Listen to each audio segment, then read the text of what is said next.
தமிழகத்தில் +2 தேர்வு முடிவுகள் வெளியான நிலையில் கன்னியாகுமரி மாவட்டம் 97.63 விழுக்காடு தேர்ச்சியுடன் தமிழகத்தில் 3ஆம் இடம் பிடித்துள்ளது. 10,179 மாணவர்கள் மற்றும் 11,360 மாணவிகள் என மொத்தம் 21,539 பேர் தேர்வு எழுதிய நிலையில் மாணவர்கள் 9,780 பேரும் மாணவிகள் 11,248 பேரும் என மொத்தம் 21,028 பேர் தேர்ச்சி பெற்றுள்ளனர். மாணவர்கள் வருகை மற்றும் மாணவர்கள் பழக்கவழக்கங்களை ஒழுங்குபடுத்தி சிறப்பாக பணிபுரிந்த ஆசிரியர்களுக்கு மாவட்ட ஆட்சியர் அழகு மீனா இனிப்புகள் வழங்கி பாராட்டினார். இந்நிகழ்ச்சியில் முதன்மை கல்வி அலுவலர் பிரின்ஸ் ஆரோக்கியராஜ் மற்றும் ஆசிரியர்கள் உடனிருந்தனர். அனைவருக்கும் வணக்கம்.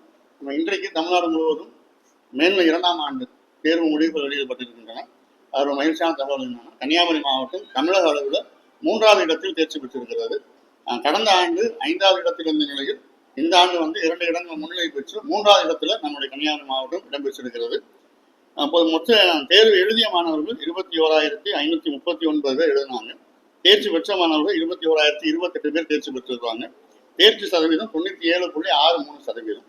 தமிழக அளவில் 3வது இடத்துல இருக்கிறோம். அரசு பள்ளிகள் மட்டும் அப்படின்னு பார்க்கிற போது நம்ம தமிழக அளவில் 5வது இடத்துல இருக்கிறோம். இது போக நமக்கு கன்னியாகுமரி மாவட்டத்துக்கான தேர்ச்சி முடிவுகள் மட்டும் தனியாக 11 மணி அளவில் நம்ம டிசி கொடுக்குறாங்க. அது வந்தது பிறகு அதை கொடுத்த தகவலை நம்ம ஷேர் பண்ணுறோம். பொதுவாக அந்த தேர்ச்சி முடிவுகளை பொறுத்த மட்டும் நம்முடைய மாவட்டம் இந்த முன்னிலை பெறுவதற்கு 2 நபர்கள் மிக முக்கிய காரணம். ஒன்று நம்முடைய மாவட்ட ஆட்சித்தலைவர் அவர்கள், இன்னொன்று மாவட்ட காவல் கண்காணிப்பாளர் அவர்கள். ஏன்னா பொதுவாக தேர்ச்சி முடிவுகளை பொறுத்த மட்டும் 2 விஷயம் ரொம்ப கவனம் எடுத்துக்கணும். ஒன்று மாணவர்களுடைய வருகை, 2வது மாணவருடைய பழக்க வழக்கங்களை தொடர்ந்து கண்காணிப்பது. இப்போ இந்த மாணவருடைய வருகையை உறுதிப்படுத்துறதுலையும் மாணவருடைய பழக்க வழக்கங்களை தொடர்ந்து ஒழுங்குபடுத்துறதுலையும் பள்ளி கல்வித்துறைக்கு பெருமளவு வழிகாட்டுதலாகவும் எப்பொழுதெல்லாம் எங்களுக்கு துணை தேவைப்படுகிறதோ அப்போதெல்லாம் நிமிர்ந்த டீம் அனுப்பி மாவட்ட காவல் கண்காணிப்பாளர் அவர்களும் கிட்டத்தட்ட ஒவ்வொரு வாரமும் மீளாய்வு நடத்தி எங்கள் பள்ளி கல்வித்துறைக்கு தேவையான அத்தனை விதமான ஈவன் எக்ஸாம் சென்டர்ஸ்ல மெடிக்கல் டீம் டெப்ளாய் பண்றது வரைக்கும் ஒரு தேர்வு எழுதுகிற குழந்தைக்கு மெடிக்கல் ரீதியாக பிரச்சனை வந்தால் கூட உடனடியாக அவங்க அணுகிறது போல ஆம்புலன்ஸ்ல இருந்து அந்த ஹெல்த் டிபார்ட்மெண்ட் எல்லா சப்போர்ட்டும் நம்முடைய கலெக்டர் மேடம் செஞ்சு கொடுத்துருந்தாங்க. ஸோ மேடம் அவர்களுக்கும் எஸ்பி சார் அவர்களுக்கும் இந்த நேரத்தில் பள்ளி கல்வித்துறையின் சார்பில் நன்றியை தெரிவிச்சுக்கிறோம்.